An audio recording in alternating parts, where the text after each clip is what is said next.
Hey, what's up guys, it's George Abomination. Today we're going to be doing yet another Aquabats album review, and today we're going to be looking at Kooky Spooky in stereo. Now, this is the 6th studio album and 9th overall album to be released by the Aquabats, being officially released on August 21st, 2020.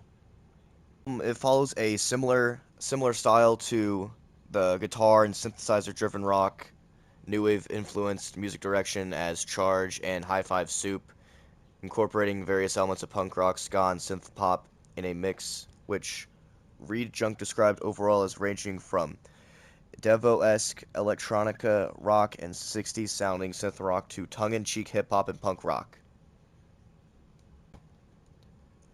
Originally, Kooky Spooky was supposed to release on June 20th, 2020, but faced inevitable postponing due to a couple of factors, one including the coronavirus, which delayed production due to everyone being quarantined, and with the whole Black Lives Matter movement that occurred in around the end of the spring, beginning of summer of 2020.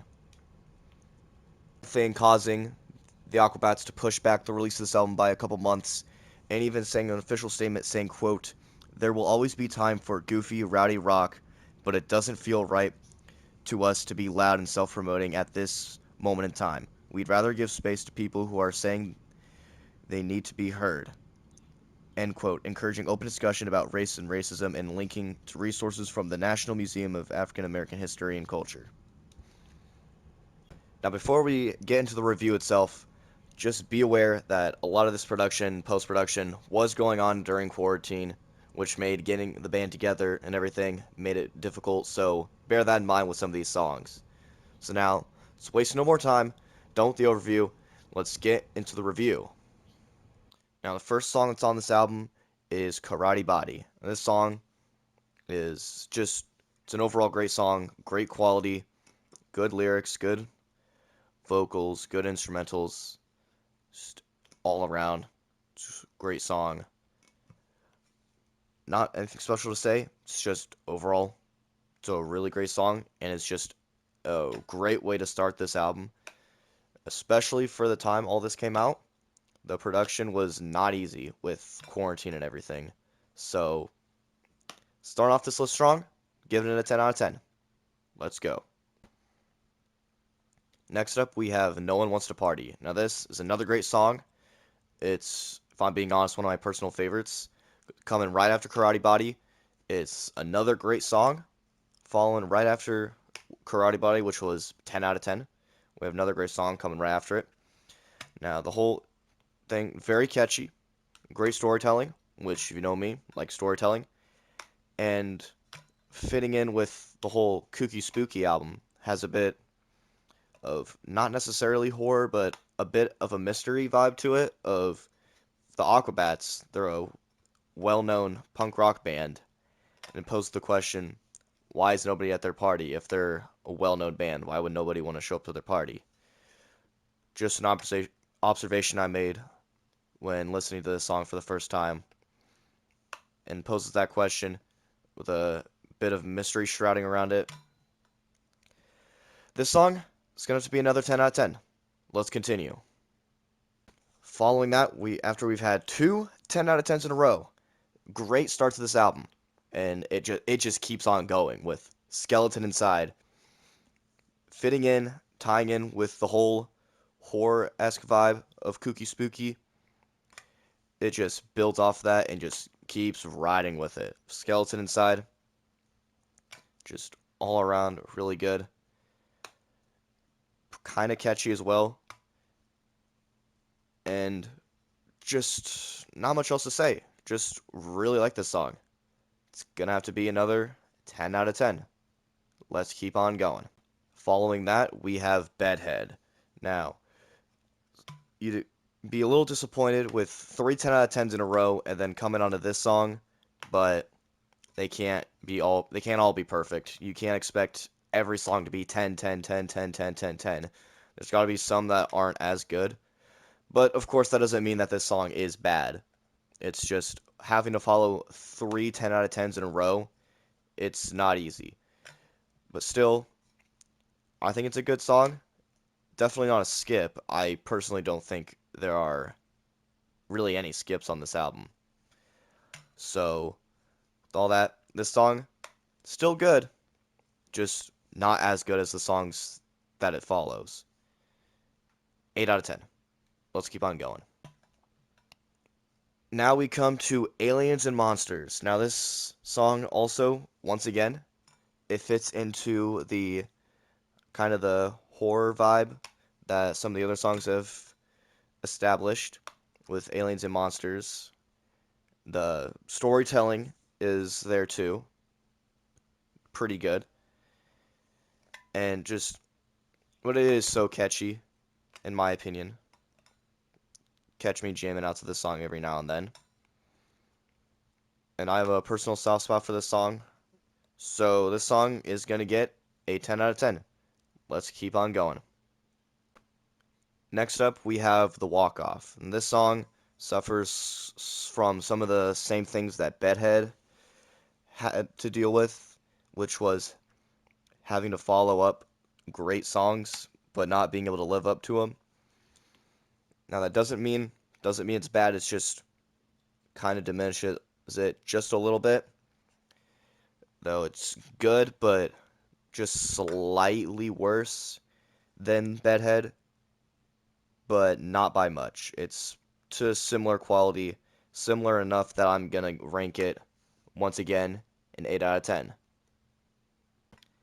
Next up, we have Dangerous Leon. Now, this is where we start to see a true dip in quality from the album, at least for a little bit.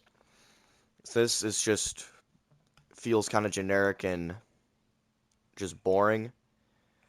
Not really much to commentate on about Dangerous Leon.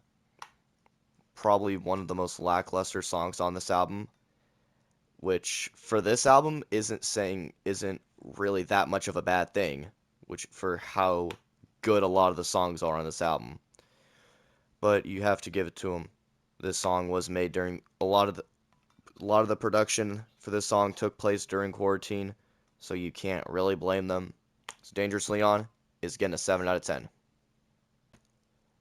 Now, following that, we have a song that, even if you've never listened to the Aquabats, there's still a chance you've heard this song before. This song, you know it, Pajamas On.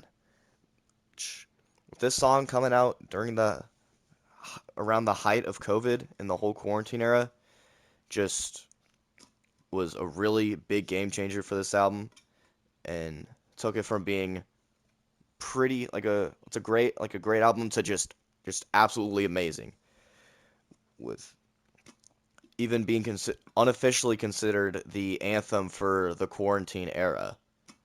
Unofficially. Not official, just unofficial. But still. And also a featured cameo from Boyd Terry, otherwise known as Catboy, and Adam Debert, also known as Prince Adam, who did some horn performances for the song Pajamas On, which for some older Aquabats fans is just a great touch to the song. And overall, just really great. This song is getting a 10 out of 10. Let's keep on going. After that, we have She's Gonna Live Forever. This song is pretty good as well. Not quite up to the quality of something like Pajamas On or Karate Body, but it's still a good song. Just kind of like Bedhead or The Walk Off, there's not too much to say about this song. It's just a good Aquabat song, which it's not a bad thing. It's just compared to the competition, it's just a little lackluster. So this song, once again, She's Gonna Live Forever, 8 out of 10. Let's continue. Following that, we have Sneak Attack. Now this is another great Aquabat song. The album was getting a little off track after Aliens and Monsters, but this song gets us right back into the old horror vibe, puts you right into the spookiness of some of the other songs like Aliens and Monsters, Skeleton Inside, No One Wants to Party, stuff like that. Puts you right back there. and builds off of it even more than something even like Skeleton Inside. And it's just overall amazing. So this song is gonna get a 10 out of 10. Now let's move on to the final song of the album. Now we get to the last song of the album, Karate Body Part 2. This song, I had high hopes for it first time listening to it. If Karate Body Part 1 was a 10 out of 10, just imagine how good Karate Body Part 2 could be. Now at the start, I still had high hopes for it, was hoping and expecting that it could be good, but then just get hit with that minute wave of just dead silence. And then once the music comes back in, it's just so disappointing. And it just really, it's just lackluster. But I am feeling nice with just how many of these songs have just been so good that it feels wrong to have a bunch of high-ranking songs and then one super low song. So I'm gonna give it the benefit of the doubt just a little bit and give this song a 6 out of 10. And that is all the songs in the album. Now let's talk about the worst overall songs of this album. So the third worst is gonna have to be The Walk Off. Second worst, Dangerous Leon. And then my least favorite song, Karate Body Part 2. Now to my 3 favorite songs. In third, we have Sneak Attack. Second, No One Wants to Party. And number 1, Pajamas On. Now for my overall album ranking. This album is going to be getting a 9.5 out of 10. That's it right there, 9.5. Now, if you want to see more content like this, comment, like, and subscribe, and I'll see you guys in the next video. Goodbye.